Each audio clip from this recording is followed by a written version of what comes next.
California as a whole is receiving some of the biggest rent decreases we've ever seen.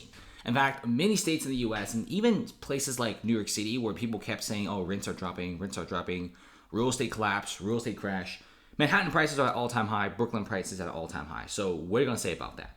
And California is getting worse. Los Angeles, especially the luxury real estate market, just absolutely got decimated. You also have places like San Francisco and, of course, the rest of the San Francisco area, like Oakland and also San Jose, receiving fat price cuts. And like I said before, there's no more developers. There's barely any construction in many of these areas because developers just like, okay, you're not going to be making any more money. The foreclosures are crazy. So with foreclosures at an all-time high, why should we build a brand new glassy, expensive unit when we could just go and buy a foreclosed unit for pennies on the dollar?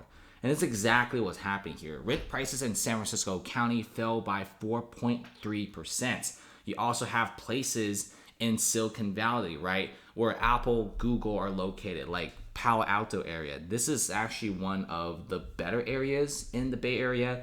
This strip, okay, it's actually pretty decent. Okay, crime is a lot lower. There's lower car theft. It's not great, but compared to San Francisco and Oakland, this is basically paradise in the Bay Area. Still pretty decent. And even these places have prices falling 3 to 4%. We're also seeing private builders refusing to build units. And some of the more notorious builders are pretty much just moving out, okay? San Francisco used to be a place where people were fighting all the time to get like a small piece of land. People were fighting all the time to just build a skyscraper. But now you have whole entire plots like this one, Hayes Point, that was supposed to make room for a whopping 47-story skyscraper. These projects, developers literally fight over for because when you build a building like this, you essentially make a lot of money. The condos easily sell out. The apartments are easily rented out. And the office space, everyone wants it. Especially it's right next to Reddit, it's right next to Twitter, and it's also right next to some of the biggest tech companies in the world. But this area is slowly becoming a mass of homeless encampments, which the developers of Hayes Point also noticed. And they also noticed several buildings around the plotted land are already going foreclosure, including a few skyscrapers. So they're like, you know what? For the first time ever, we're just going to get the land back to the lender. We're going to foreclose on the project. And this project was supposed to cost $1.2 billion. They probably wasted several $1,000,000, but it's better than over a B, right?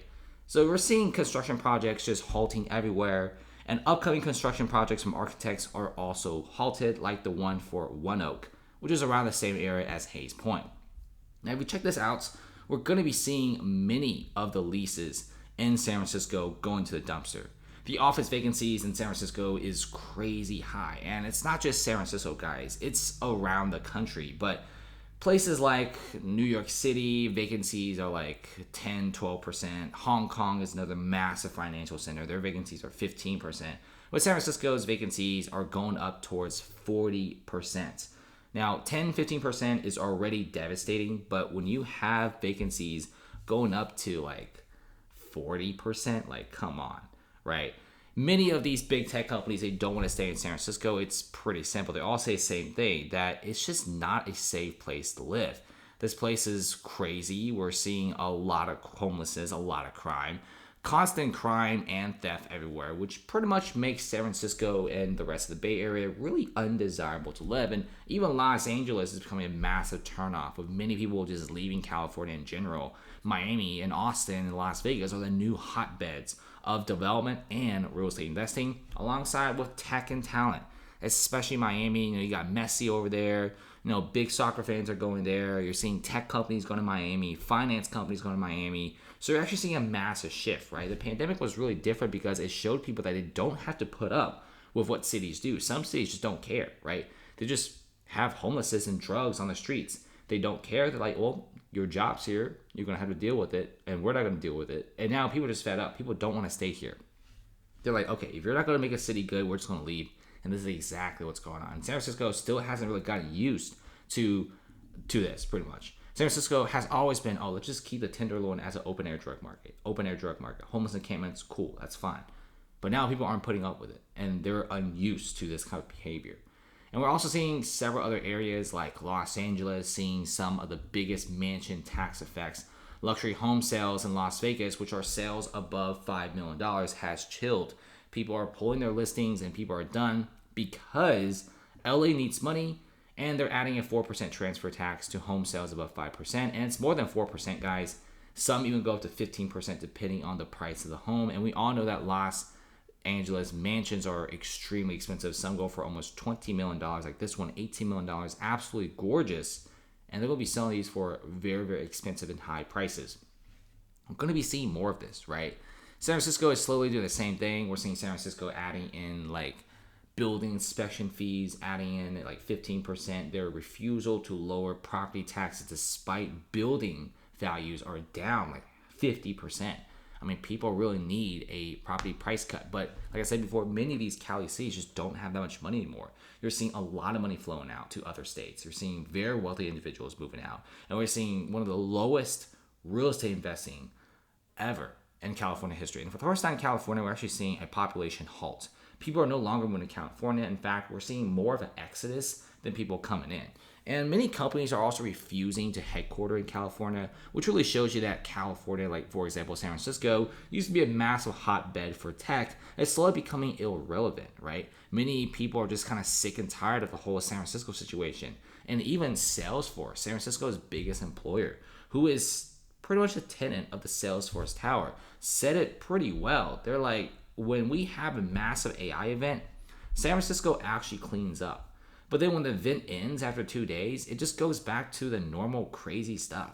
And people are just like, the city just never actually addressed the core issues. It's a pretty much finished city. And we also have the downtown San Francisco area being absolutely deserted. This place used to be a place where it's packed with office employees.